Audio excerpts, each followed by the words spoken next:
March 2012, demonstrations outside the headquarters of Novartis in New York. The long-running legal saga between the Swiss pharmaceutical giant and the Indian government is not yet over. MSF is afraid, along with many others, that this court case will have disastrous consequences.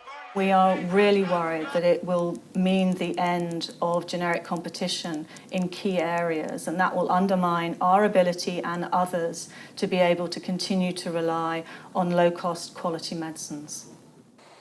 Novartis is challenging a provision under India's patent law. The section concerned, dubbed 3D, limits companies' rights to patent new forms of a known substance. It says that you cannot get a patent on a minor tweak to a known medicines unless you can show that that tweak is new and that it has a significant therapeutic effect. Novartis is defending one of its anti-cancer drugs, but MSF fears the court case will jeopardize the production of many generic medicines.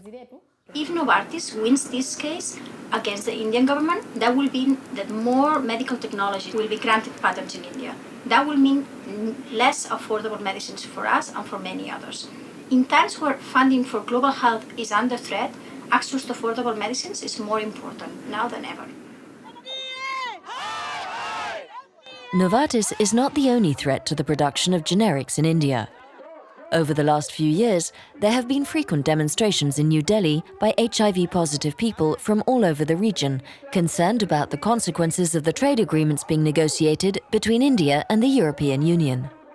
India, because it's the key source of generic competition, is now the subject of multiple attacks, not just through litigation by pharmaceutical companies, but also the EU is currently negotiating a free trade agreement with India, and they're also seeking to undermine safeguards in Indian law.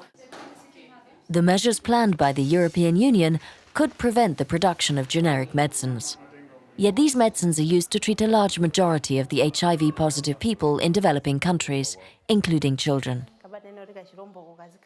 Their survival depends on the availability of these medicines.